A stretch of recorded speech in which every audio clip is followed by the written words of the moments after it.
Here we have an ignition for a 1998 Honda Accord, and we're going to make keys for it. This Honda Accord uses a transponder key, so we're going to first make the mechanical key to turn the lock, and then we will address the issue of the immobilizer system. This is one of the components here for that immobilizer system, but we're gonna make a key for it. Many people say, oh wow, there's a key code on here somewhere. Well, it's certainly not on the outside anywhere. There's some part numbers right here, or part of a part number, but it's certainly not the key code for this lock. So we're gonna wind up disassembling it, taking this off and all of that kind of good stuff, taking these plug out of this cylinder here, and literally making a key for it. That's what we're going to do for this 1998 Honda Accord. Carefully we will remove the screws that hold this immobilizer on, and let's see here, there's one here, another one there, another one there, and there, and then you have the connector here, which powers the transceiver module here, that we'll have to remove in order to get to a pin that holds the plug in place, and I'll show you that. I like taking this little piece here out first so that I don't cause any damage anywhere and don't damage these little wires here. So I just use a point, and I'll stick it underneath there, and press the little retainer, and once it's loose, it slides right out, no problem. You just got to make sure you press it, and there we go. There it is, it's out. Next we'll begin to take the screws out of here so we can remove this immobilizer here. All cars that use this system have different names for them. Some of them you'll call it an immobilizer, some you'll call it a transceiver module. On some of the newer cars, it's called a wireless control module, and but the basic function is the same, and that is to energize the transponder in the key head, which emits a signal, comes back through that module, goes into the computer or to a module between this and the computer, and that's what removes the safeties on that control the engine function or control engine starting, and allows the vehicle to run. Now, it doesn't matter whether you're using one of these laser cut keys or whether you're using one of these double-sided older model transponder keys. The process as far as taking the ignition apart is the same. Tumblers would be different, of course, but the process is the same. You have the same basic components. Now we've got all the screws moved, so or let's just say all the screws removed, so now we can take this immobilizer off, and it just comes right off, and there it is right there. There's the inside of it. Okay. Here is the coil that we always want to take good care of. This is what actually senses, energizes the key, the transponder in the key, and receives the signal back from it. Okay, so, and then you have the plug and the cylinder that it goes in, and the key actually goes in there, and when we cut it, it'll turn or operate this ignition, but right now it only goes in there. Now this is a double cut, double-sided key. This laser cut key won't even go in. So everything is not laser cut just because it's 2016, okay?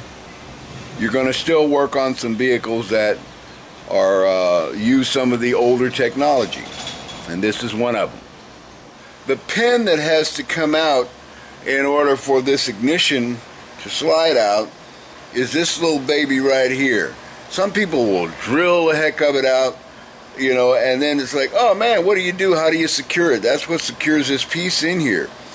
Oftentimes we'll put a little angled hole here, and we'll take a little pick like this and slide that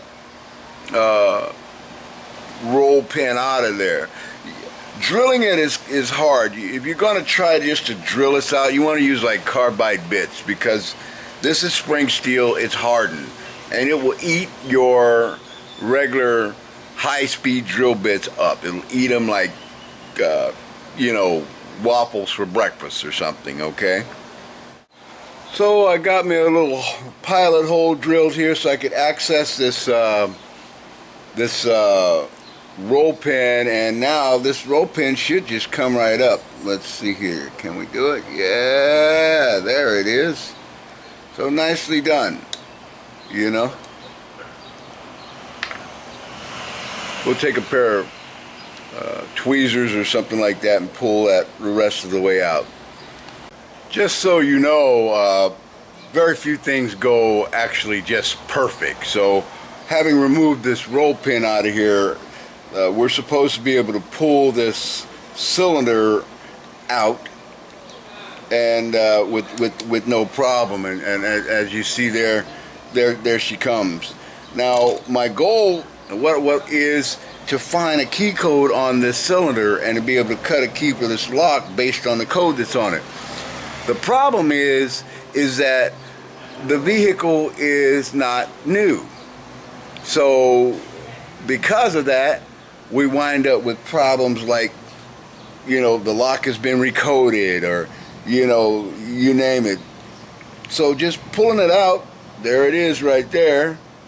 We can set it there and you see it, and there's the housing or the cylinder there. Here what we have, I'm going to try to show you this information that's on here that we're going to try to use, okay? It's called a key code.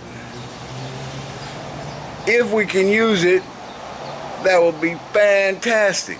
But if for some reason this cylinder has been changed, then this code information right here won't work. So what we have here looks like a 6807, and so we'll cut one of these keys based on that, and we'll try to operate the lock. If that does not work, then we go to we go to a different thing, which is to take the back of this off and pull the plug out, and you know, go from there. You got to take this little deal here off first, but hopefully we don't have to do that. So that code was 6807. Let's see here, 6807. And what I'd like to do is show you the cuts that this code means, what the bidding is, 6807. This car uses an 8-cut system, so we'll have 8 depths to cut, one for every one of the chambers that's inside of the cylinder. Okay, here we go. So that 6807 actually turns out to be a bidding of 1, and we're starting at the shoulder here, 133,153,51. Those are depths, and these are 8 different chambers, 1 depth per chamber. That's commonly referred to as a combination. A little side note here, instead of putting this on an automatic machine to cut, I'm going to use some depth and spacing keys, okay? And my desire is that those depth and spacing keys are cut properly at the right depths, the right spaces, so that when I put it in this lock, the lock will actually turn. Okay, now that remains to be seen, but that's the next journey that we're gonna venture on. So here's my code and here's my bidding. This is my lock, and this is the key that that I cut using depth and spacing keys here, so that you know I can try. Now I'm going to try this, and I'm hoping like heck that you know, everything is good with this depth and spacing key system that we're working with. And so without further ado, here comes Johnny. Let's see. Okay, goes in nice. Ho ho! Yes, that's what I'm talking about. I guess I have to save those. That set. Fantastic. But for all you guys out there and girls that are doing locksmithing work and stuff like that, you want to be able, you know, to have yourself a nice set of keys that you can use when you don't have an automatic key machine. See, that's the importance of using depth and spacing keys. You don't need an automatic machine that costs you $7,000 or $8,000 or $15,000 or $30,000. You can do it with a set of depth and spacers. As a matter of fact, let me show you the set that I use.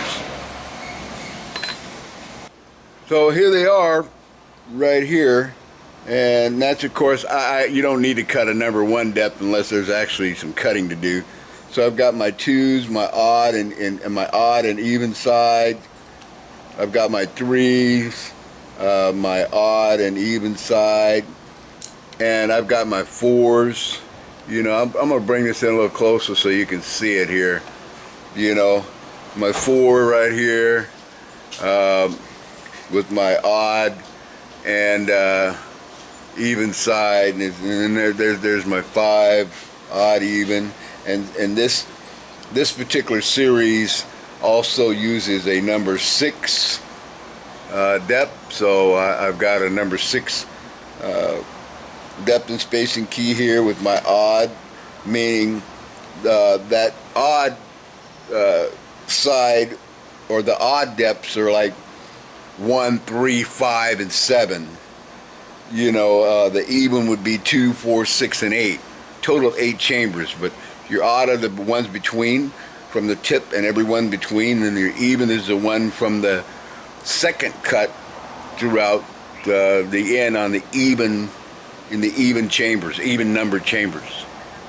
So now I'm going to stick this this ignition here back into this housing, and we'll try it with the key. So here we go. Stick it back in there, and I'm just going to hold it in place with my finger instead of using the pin that's on there. And the purpose for that is so I can test to make sure that this locking lug here and the whole system is operating correctly. So here I go, I take my key, I stick it in there, and let's look at the lug and see, make sure that, oh man, yeah, see that? See that? We'll try it again. Woohoo! Boy, oh boy, we got joy. Hee hee. Now, as you can see, we need a roll pin in there, else this thing will just jump right out. Okay, so we're gonna put the roll pin that we took out of there. I don't know if you can. Okay, we're gonna stick that sucker back in there, and you'll see that this ignition no longer jumps around in place. See that? Look, no fingers. Yeehaw. Okay, and then we're gonna cut a regular transponder key and be ready to do the program. The rest of this is just like with the reverse of taking it apart. We're actually going to be putting back on this immobilizer module, putting the screws back in, and that's pretty much it, other than programming the key into the car. Here's the lock cylinder that's been put back together, and this is the transponder key that we've cut. We're going to give it a try now to make sure that it's cut good. Obviously, yes, it is. So, oh man, this is beautiful. Oh my God. You know, sometimes we surprise or amaze ourselves. I think that's something that we always want to keep. You always want to surprise yourself. You always want to strive so that no matter what you do, it's going to be the best that you can do regardless of what you have to work with.